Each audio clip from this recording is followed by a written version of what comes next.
National Director of River States, founder of Intentional Mentorship Academy, founder of Studies Fair Academy, a lecturer at College of Health, author, published journals in his credits, Real Hope Care Clinical Supervisor, and State Assistant Lead Mentor.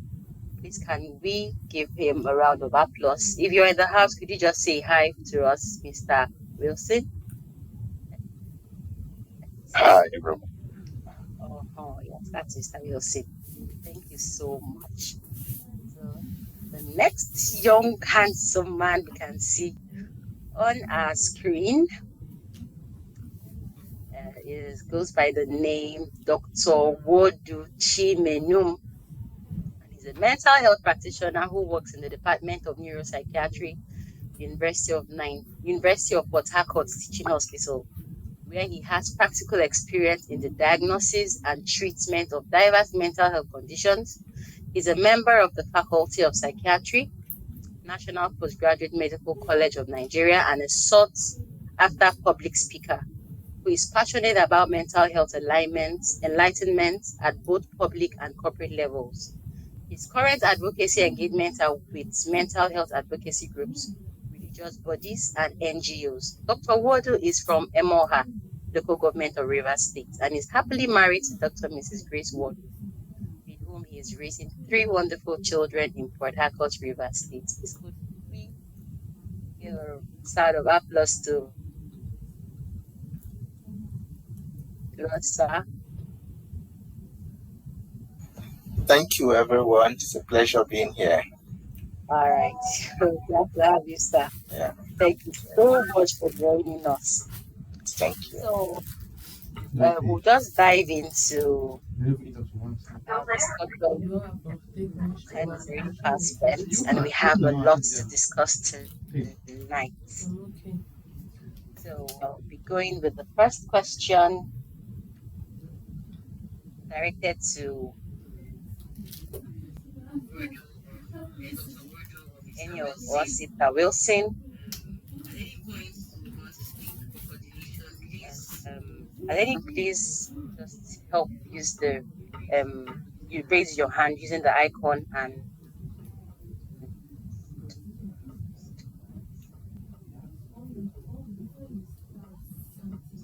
stop speaking at him. Many men believe they are healthy simply because they are not sick. What are some dangerous health habits men commonly engage in without realizing the long-term consequences? Probably we'll start with you, Mr. Wilson. Thank you. All right. Good evening, everyone. Please confirm that you can hear me. Good evening. All right. Thank you so much. Let me thank the organizers for tonight's webinar. The question is on the screen, and I believe that we all can see it. Funnily enough, the webinar is half populated with men and half populated with women. Please take this information to your spouses so that we can make here a better place. So the question is, many men believe they are healthy simply because they are not sick. Well, health is not necessarily the absence of sickness per se. And there are some subtle disorders in the body that we may not think of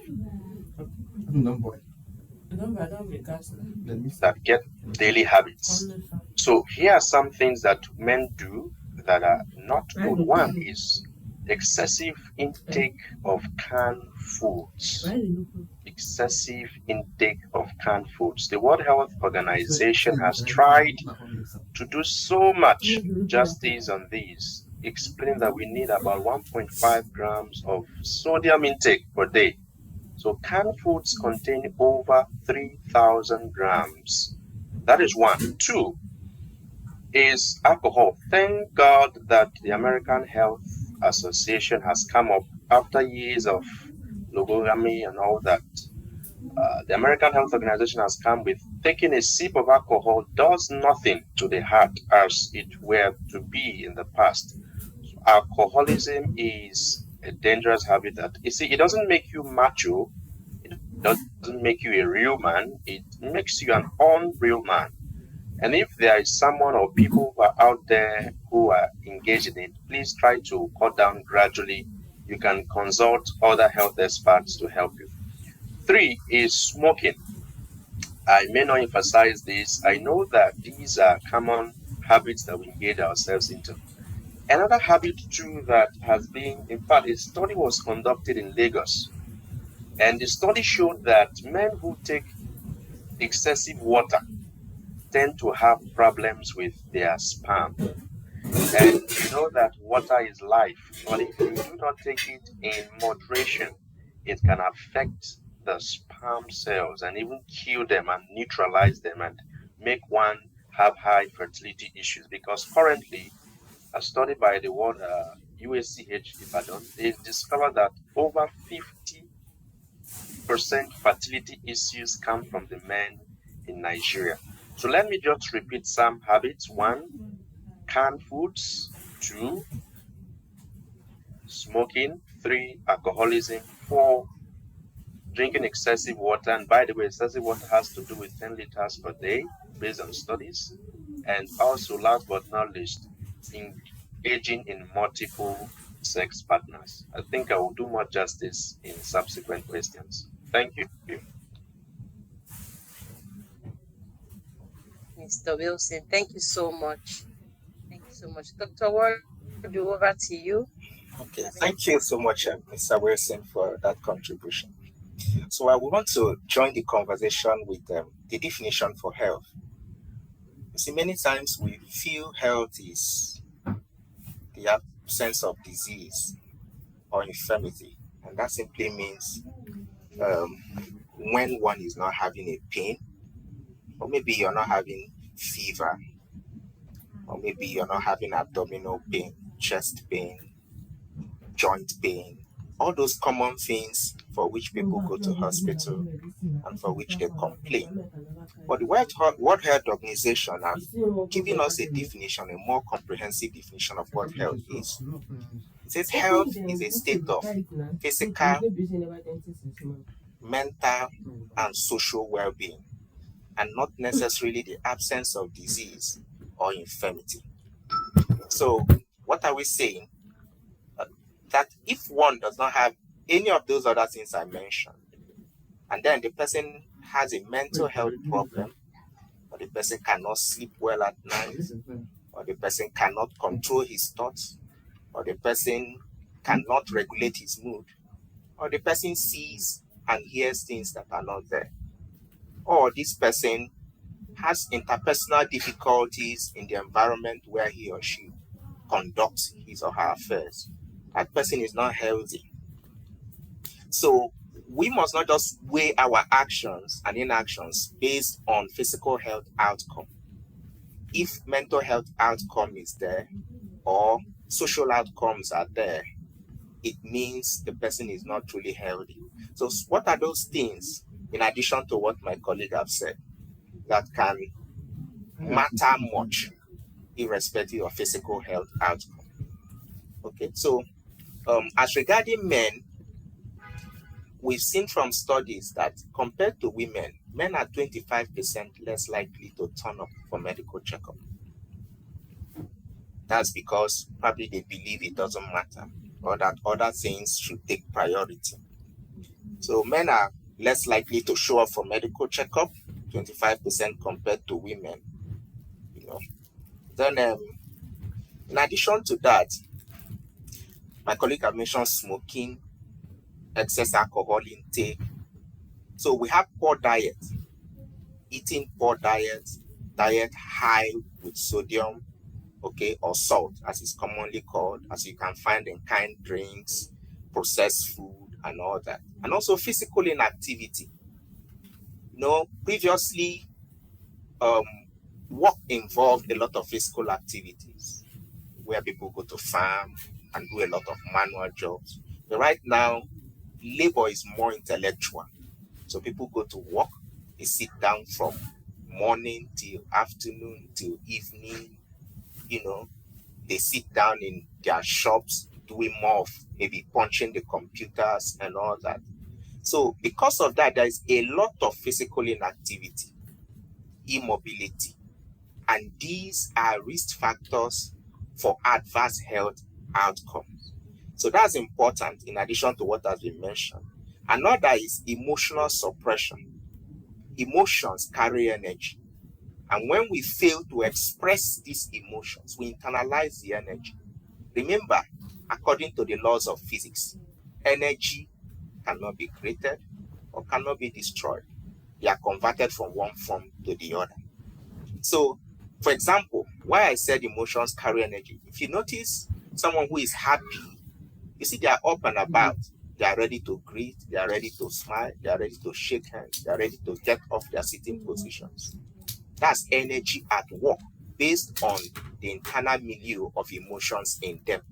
If they are sad, unhappy, they tend to sit more in one place, they tend to brood, they tend to smile less often, and all that. So we create energy arise from internal processes. So when we internalize incidents where we're supposed to react, okay, or express energy, we internalize it. The energy does not go away. It begins to find other ways to express themselves. So for all those tough men out there, habitually tough, yes, there are situations where you just have to be tough, but it should not be habitual.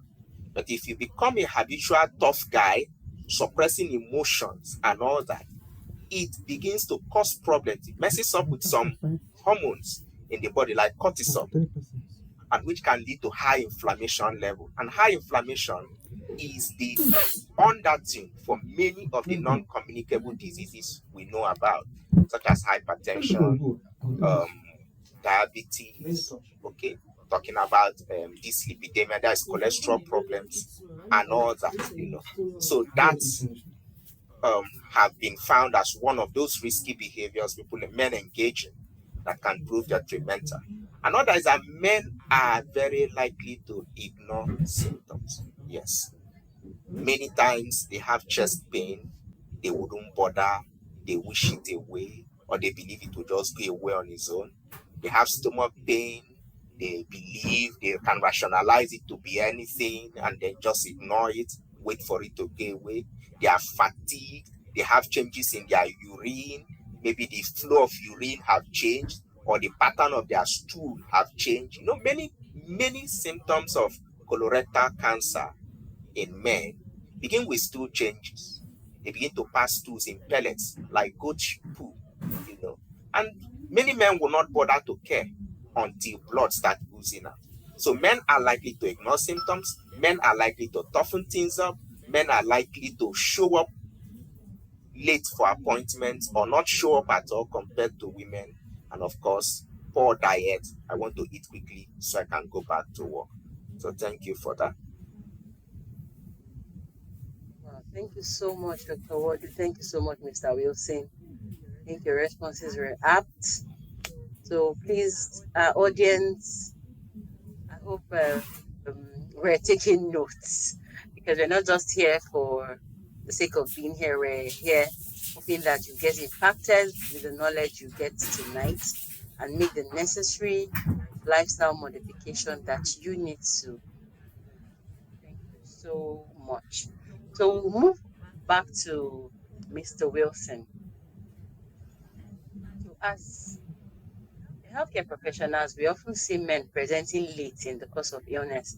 In fact, there was a broadcast I shared this evening on how a 32-year-old young man presented in the facility where I work on account of, loss of appetite, weakness, and all. And of course, looking at him upon presentation, he was already jaundiced, and upon carrying out lab investigations, we discovered he already had stage 4 liver cancer. So it's just to drive home the point that most men present late in the course of illnesses. So what warning signs do men commonly ignore? I know Dr. Wodu had mentioned some of them, but could you still help us with some of those warning signs that men commonly ignore, and why can delaying treatments be dangerous? Thank you. All right, thank you so much, moderator. Well, common warning signs. Common warning signs. Well, some signs may come late. For example, if you check on the internet and other resource papers, the records of prostate cancer in Nigeria alone accounts 18,000 plus. 18,000 plus. The death records, that's when we talk about mortality, accounts over 10,000. So do your mathematical analysis. You see that more than 75 or 80% die from prostate cancer. And I took time to check those who are, on the chat box, those who joined tonight's meeting. And I believe that the age range here may be from 30, 40 and above. One of the warning signs could be frequent urination. Frequent urination. And frequent urination doesn't just tie down to checking of blood sugar. It doesn't just tie down to checking of blood sugar. Frequent urination can be a sign of end-stage prostate disorders. End-stage prostate disorders.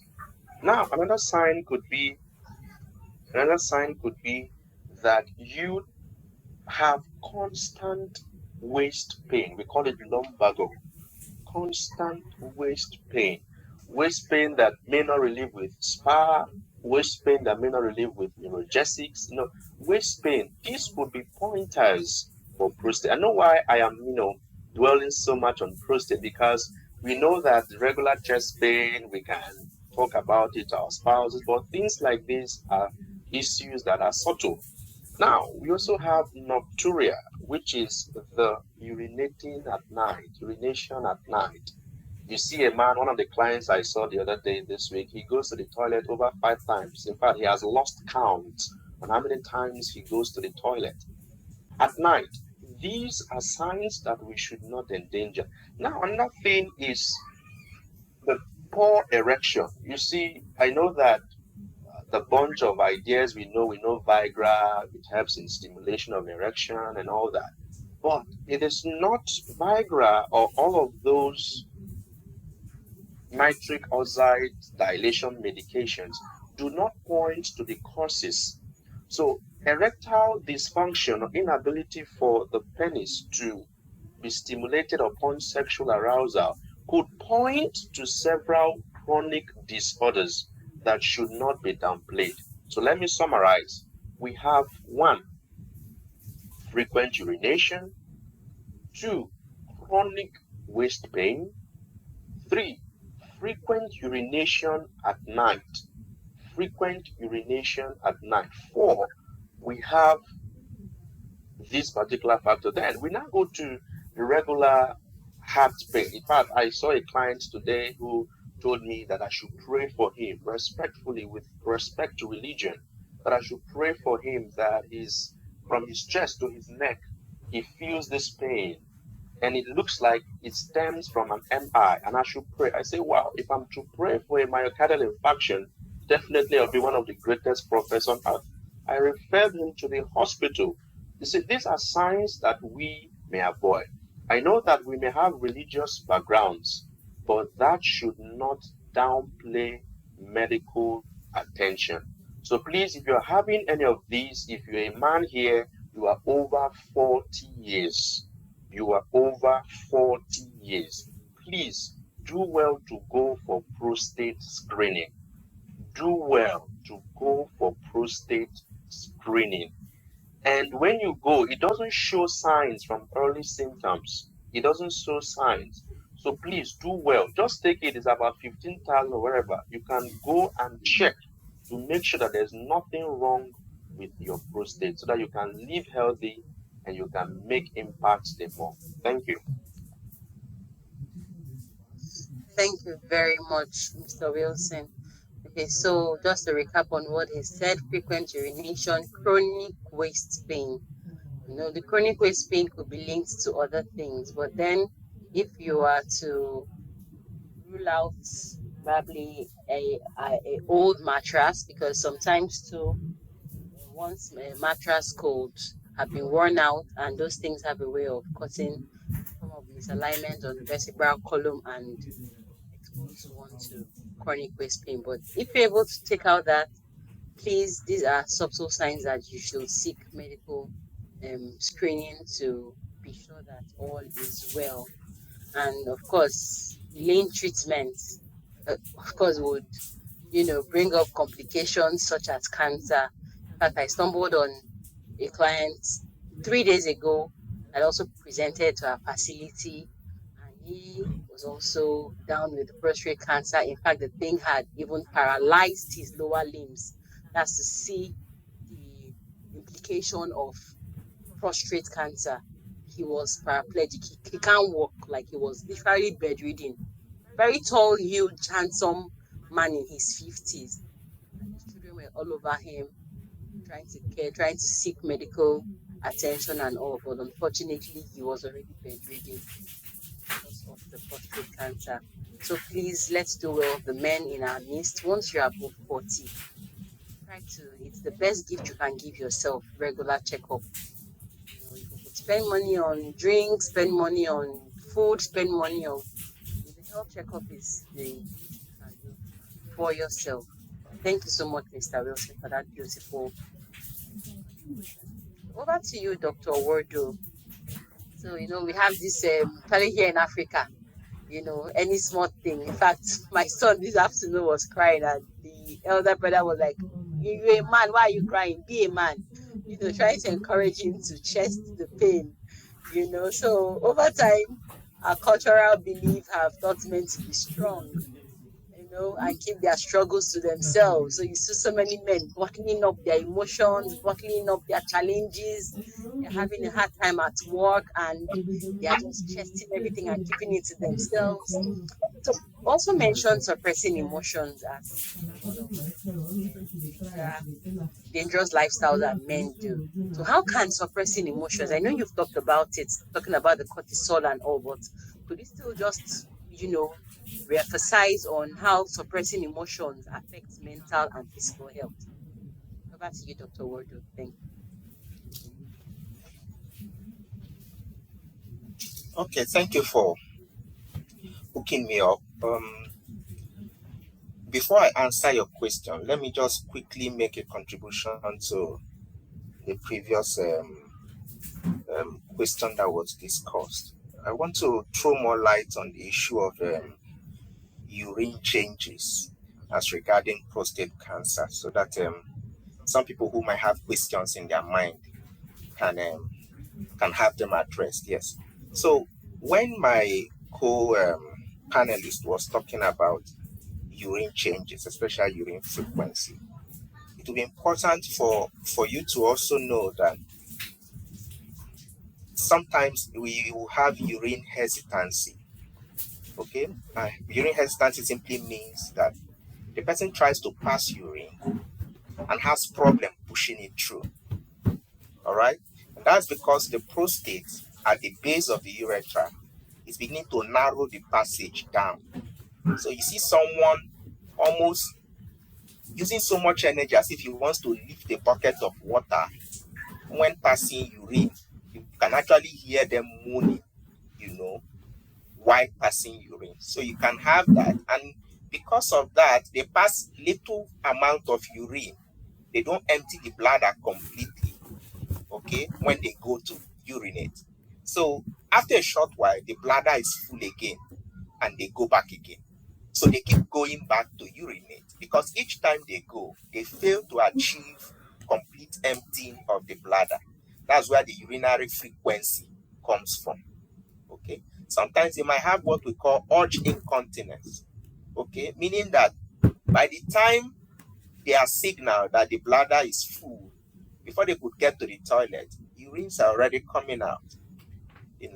That's because the bladder is almost perpetually full, and there is a limit to which a man can hold urine before the urine starts leaking out, and the control mechanisms have become defective.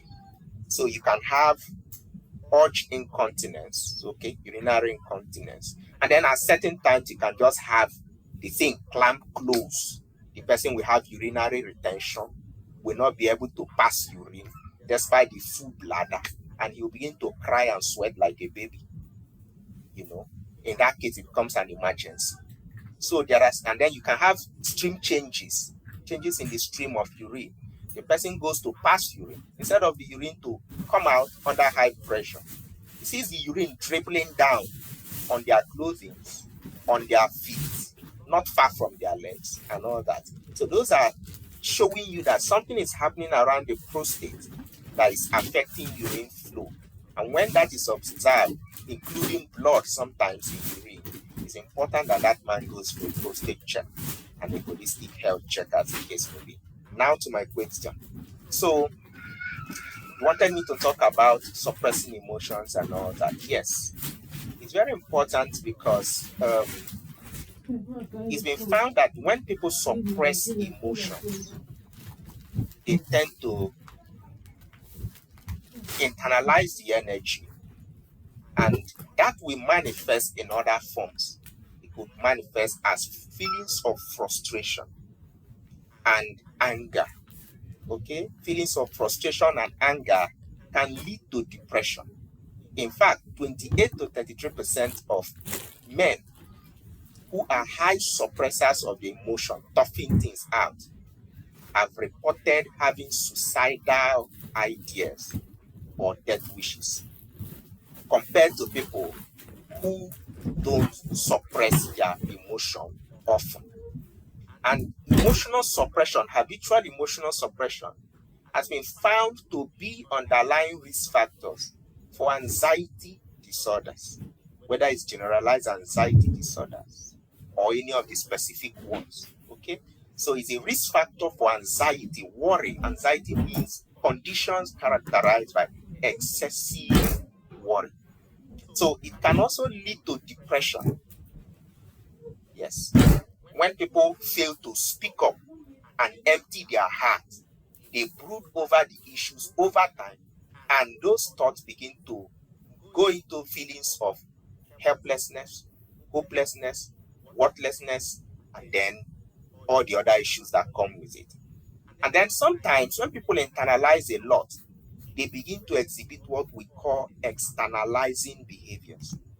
Those things you commonly use work languages like is acting out. People start acting out. They can become impulsive, act before thinking. That's what impulsivity means. They could become irritable, easily angered, and then they go into a frenzy, become verbally abusive or physically abusive, as the case may be. Some of them may become defiant, stop obeying rules, not even in condition where the issues they were externalizing or caused. They could take it home and take it out on their wives and on their children. And these people become victims of what they know nothing about. The woman is wondering, what have I done? Why is it difficult to please this man? Every time he comes home, the atmosphere changes and everybody becomes tense. He's unpleasable. You give him hot water to bathe. He said he doesn't want to bathe hot water now. It must be lukewarm water. You give him lukewarm water. He said it will be cold water. And you give him cold water. You say you want to freeze him to death. And then you cook the food. He eats the food. Even the one he usually likes, he no longer likes them. And then he turns. You talk to him. He will not respond. So these are externalizing behaviors. Acting out, trying to release those energy without releasing them in the best context and at the right place. So this can happen at the mental stage. At the physical health stage, now we have seen that it messes up the cortisol, it causes inflammation. And when you have a messed up cortisol and chronic inflammation taking place, you can have a situation where someone ages by up to 15 years above their current age. Yes. You've seen people who, when they tell you their age and you look at them, they look more advanced than their age. Yes. You have actually come across young people who have gray hairs. Yes. Wrinkles on their faces. Yes. Okay. So, bags under their eyes. Yes. So what is the reason? That's because they are suppressing habitually over long time, and that has created chronic stress for them, and that is shortening or accelerating the aging process in their body. Yes.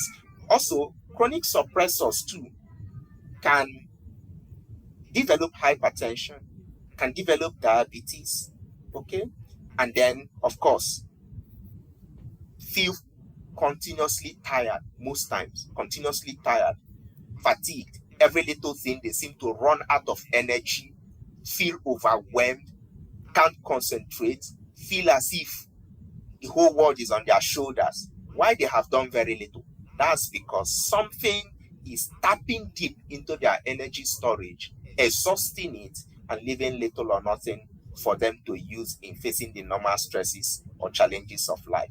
Chronic headache, sometimes band-like headache. Some people tell you, I feel heaviness at the back of my head. I feel hotness, coldness traveling from my head to my back, to the back side, all these things are manifestations of chronic suppressed emotions in people who suppress habitually. I think I'll drop the mic at this point. Thank you so much, Dr. Wardu. Thank you so very much. That was very, very insightful. So let's quickly move on to Dr. Bello. Dr. Bello, are you here? Just let me be sure you're here. Yes, I'm here. Okay, so she was hardly an emergency. She's currently at work. So she's multitasking. We had to allow others to speak before we call her off so she can attend to the emergency that came in. So I'll just quickly, read out the question that you're supposed to take. Just question 2. And it says, why do men avoid routine medical checkups? And what serious health conditions can be detected early through regular screening? I know some of our speakers have already mentioned things like prostate cancer, colorectal cancer, but I believe you still have 1 or 2 things to say within the line of your practice. Thank you. You have the microphone now. Okay, good day, everyone. Sorry, I had to step up again. So one of the reasons I noticed men avoid routine checkups, first of all, they feel like it's a waste of time. That's what I noticed when I interact with patients. They'll say, oh, it's a waste of time, especially when they don't have symptoms. They'll be like, oh, I'm not sick, so what am I going to look for? So that's one of the things I've noticed, that the reason why they don't do routine checkup. Then, and we all know that most of these diseases are actually preventable if one is not detected early. And most of the time, these early symptoms, these symptoms very early. So, when they don't feel like they have symptoms, they feel there's no need of doing any routine investigation or checkup. Another thing I've noticed also is that they feel it's a waste of time. Some will say, oh, so waste of money, rather. They'll feel like, I will just go to the hospital and can spend money when there's nothing wrong with me. When I can use that money to go and do something to either to other things.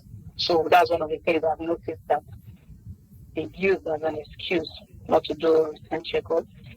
Then also, the summary is that, okay, another thing I've noticed, I think should I say it's a Nigerian mentality, or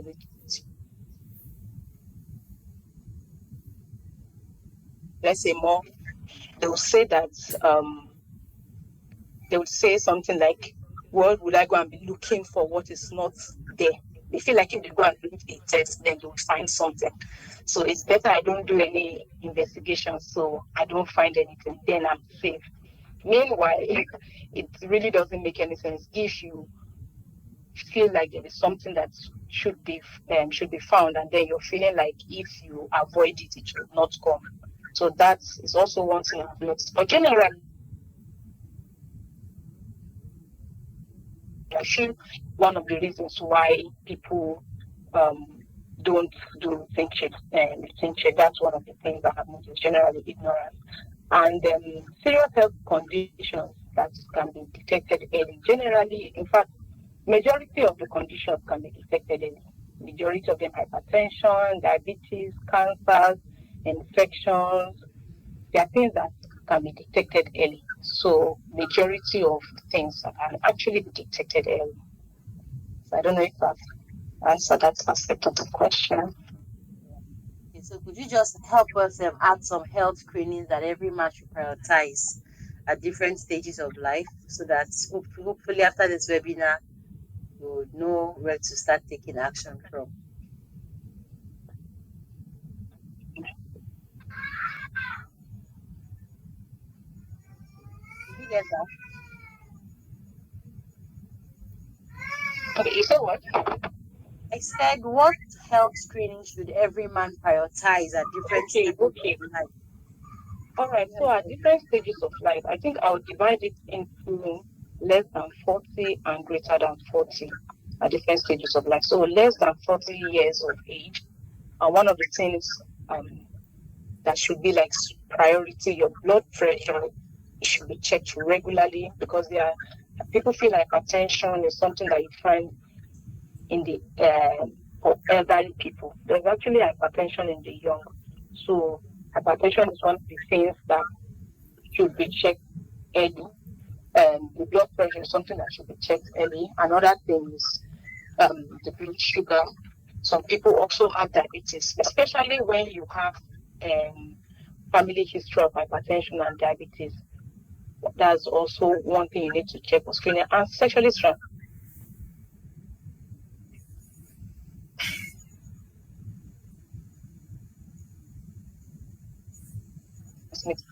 sexually transmitted diseases.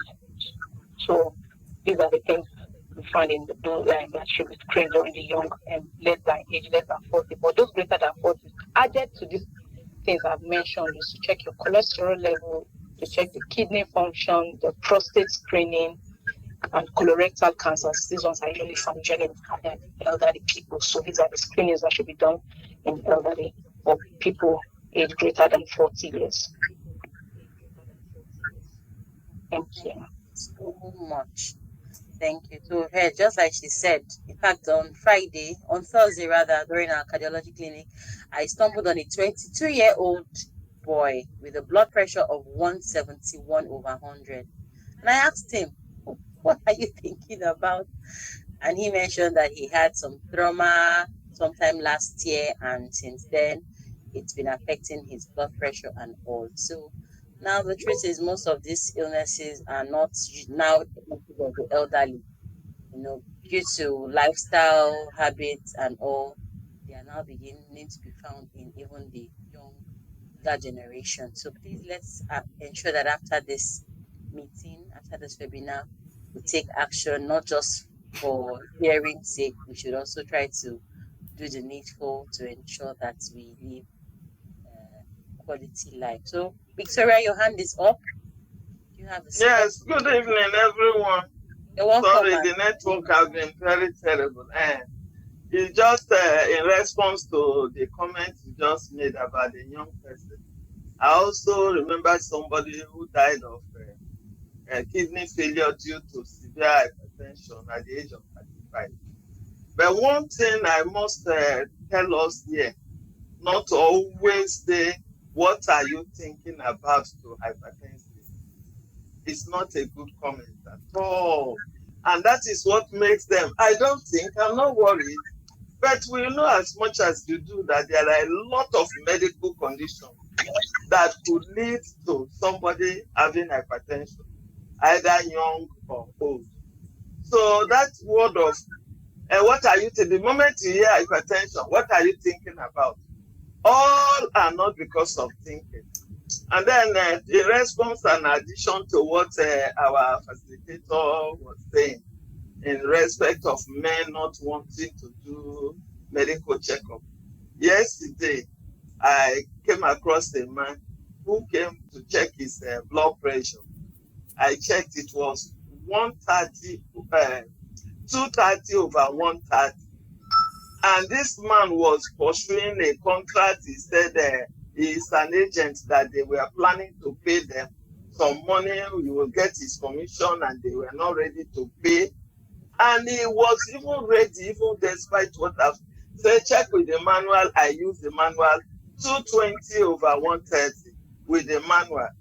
He was still emphasizing that he wants to go and get that money before he will come back. I said, you may end up with stroke or kidney failure, anything, complication as the case may be. So please, I was literally begging this man, God bear me with me, till he accepted. I gave him some legal adalat and brought it a little down.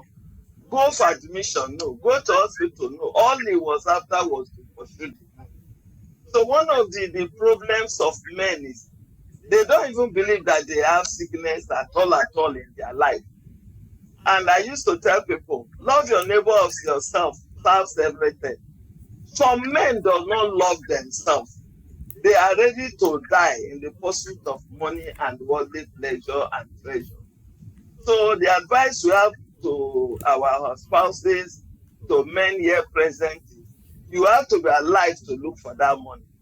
The moment you strong, you have stroke. A lot of people are coming in with stroke now, and heart failure, kidney failure. So please, be alive to look for the money. Don't you like Obasanjo? With his age, he's gallivanting and moving up and down. Why? Because they do checks, they take treatment. Take your drugs. I've been hypertensive for over 20 years. But anytime you check my blood pressure, it's normotensive. And one of the belief is until you see your BP high before you take your drugs. It doesn't go that way. Take your drugs judiciously. Unless it is becoming too low, then you see your doctor and review your medication when you observe certain complications setting. But say until you check it is high before you take your treatment, you are looking for trouble. That's just a little input I said I would do. Thank you. God bless you. So much, ma. Thank you so much for that beautiful contribution. So just had that correction that it's true. High blood pressure is just about what you want things, although at times emotional trauma could also trigger it. But then most of the time there is something going on physiologically that is causing that pressure to be high. Thank you so much, ma. So we'll still go back to Dr. Bello before another emergency takes her out. So poor life habits such as smoking, excessive alcohol consumption, unhealthy diet, and physical inactivity are common. Yes. So which of these habits poses the greatest threat to men's health and why? So amongst these, different lifestyle that we know where most men are used to, which one of them poses the greatest threat? And why is that? Okay, thank you very much for the question. Just to reiterate again, as the question says, said, they are actually all dangerous. That's all the things that are listed are dangerous. But the one that causes a major threat would is tobacco smoking, which is, or rather, the smoking aspect. And that the reason being that WHO says that tobacco kills more than 7 million people each year, and over 1.6 million of non-smokers. That means people who smoke, about 7 million of them die each year. And then for non-smokers, that's those we call secondary smokers, and those are the things we need to be very careful about. Just to digress a bit, for those of us that have friends that smoke and will say, "Oh, I don't smoke," but you sit down in the companies of smokers, you are a secondary smoker. And the study shows that 1.6 million of non-smokers die from smoke or from the tobacco. Then secondly, tobacco damages nearly every organ in the body. It damages nearly all the organs in the body. And not just that, it's responsible for cancer, it's responsible for heart disease. Another, it's also responsible for the cancer aspect. There's a study that shows that 90% of lung cancer is caused by this tobacco smoking. So it also reduces fertility, it weakens the immune system and causes premature death, which we have said overall.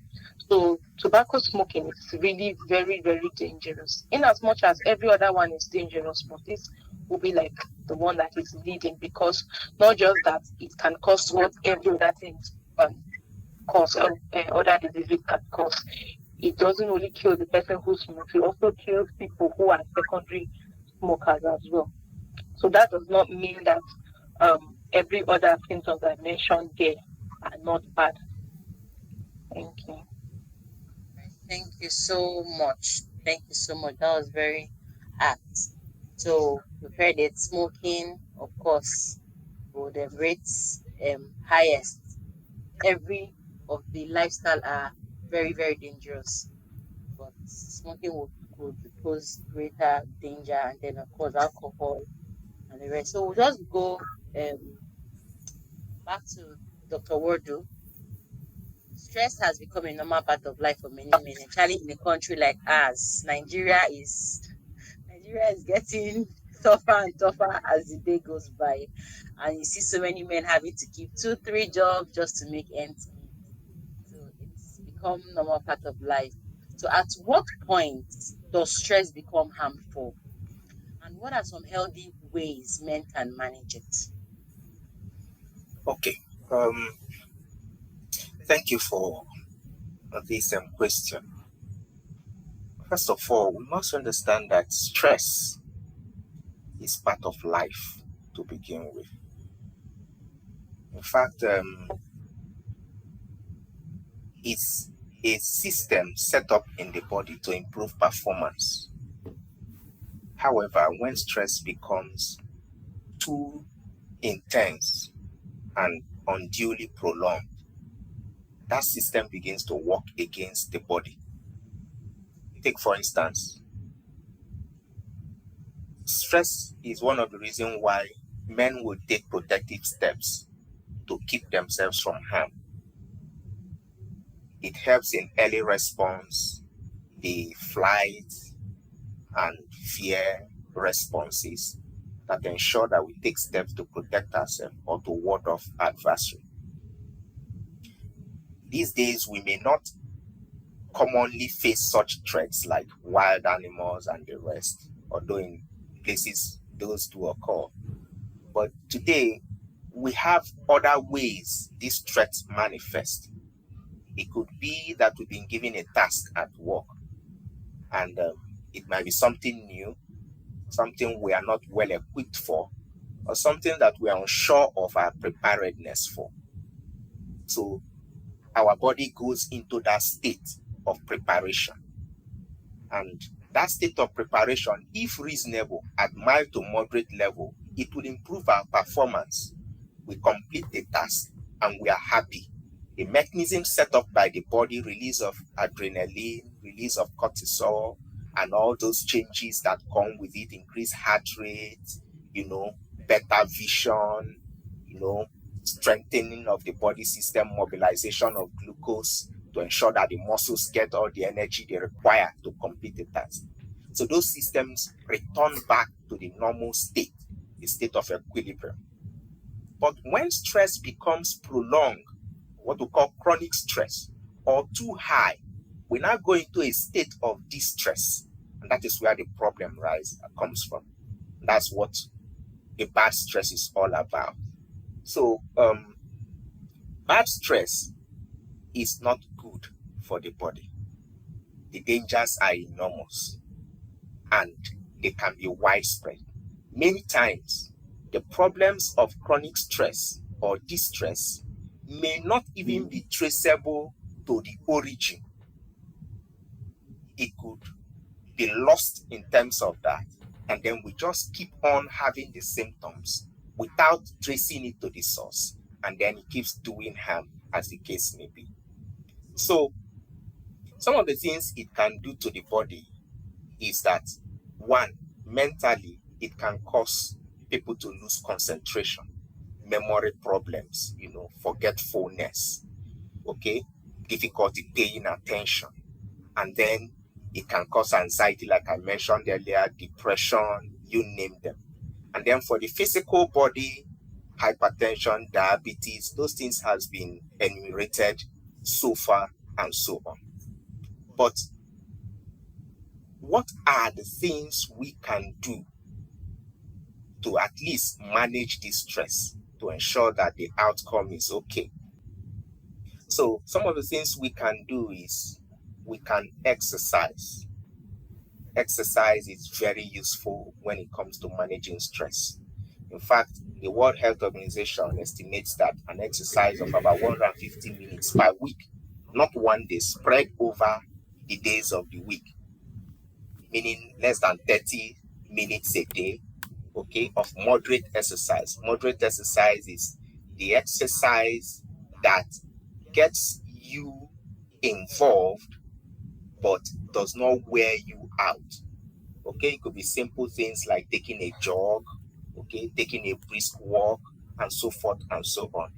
Things like that can help in releasing some of the neurochemicals in the body, like endorphins, that help people feel better, okay, and lower cholesterol level and help the body relax afterwards.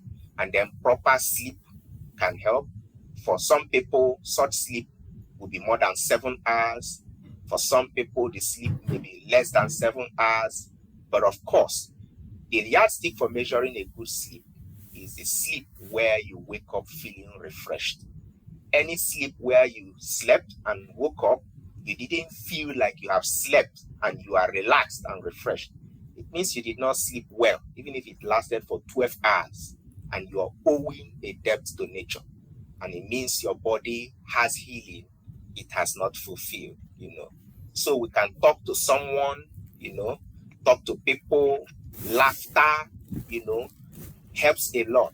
Relieving one's emotions to people. They say problem shared is problem half solved, So when we talk to people, it has a way of reducing the energy, negative energy in us, and also helps us see things better, clearer, and the feedback can make things a little bit more manageable, So meditation and breathing exercise, taking time to reflect on good memories, to think things through in a non-catastrophic way is very, very helpful in relieving stress.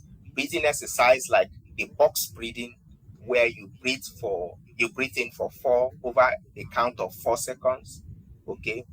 Then you hold in there, okay? Hold the breath for a count of 4, and then you breathe out slowly over a count of 4, and then you hold again for a count of 4, done over 4 times, helps a lot, in relieving stress. And then we limit our alcohol use and abuse of drugs, like people who abuse sleeping pills and all that. So all those things can help us manage the stress we encounter. So stress is a normal thing. Nigeria has a very high level of stress for people, and that can predispose to chronic stress, which is distress, and cause lots of problems. I know somehow I've moved from this question and started giving responses to how to manage stress. So chronic stress is a major issue, and these are some of the things we can do to address them. Thank you. Thank you, Dr. Wood, for that beautiful contribution. Thank you. That was very wonderful. So please, dear men, let's learn we know Nigeria there is no how, but an average Nigerian, like I said, does 2 or 3 jobs but then should also have dedicate time intentionally, time to relieve the stress so that, we can keep going, because you can't pour from an empty cup. You keep, subduing your body to stress and all that, you stand the risk of inviting those diseases that we're running from, such as high blood pressure, diabetes, and the rest. Thank you so very much. We're going to move back to Mr. Wilson. So from your experience, what simple daily habits can significantly reduce a man's risk of developing heart disease, stroke, diabetes, and other chronic illnesses? Thank you. Thank you. I just want to thank all the speakers for their seasoned responses. Well, I am of the science school of thought that deals with prevention. I believe that whatever can be screened, can be prevented. To put it differently, whatever can be cured can be prevented. And there are some studies online that will tell you genetic dispositions, genetic predispositions. In fact, I had one of the patients that called me telling me that the daughter had an acute watery diarrhea, and now he, while he was small too, he also had an acute watery diarrhea. Could it be superstition and all that? So there are these, these conceptions online, this wealth of knowledge that comes with genetic predispositions. But the truth of the matter, or the crux of the nucleus here, is this: prevention is key, and one of that is diet. Diet is an underrated factor about health and healthy lifestyle. Dieting is important. In fact, over 50% of Nigerians, over 50% of Nigerians are salt sensitive. Meaning that if you take more than the required intake of salt prescribed for a day, it can risk you of hypertension. Okay, so dieting is something that we shouldn't joke with. In fact, if I'm to measure up, dieting is key.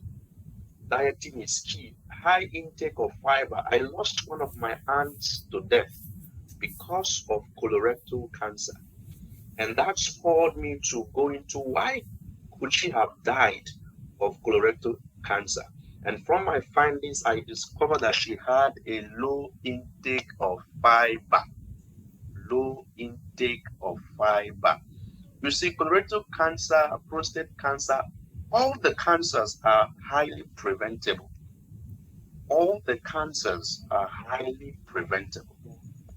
Diet is important. Make sure that in your meals, I know that I'm trying not to use our medical jargons because I know we have a mixed multitude here. As you are going for breakfast tomorrow, try your best to add fruit to your meal. Now, if you're hypertensive, avoid fruits like banana.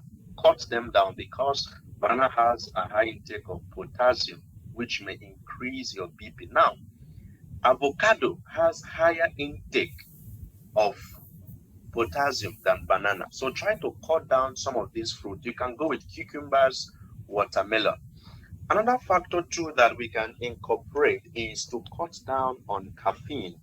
In fact, my school of thought is brutal in the sense that we are against zero caffeine.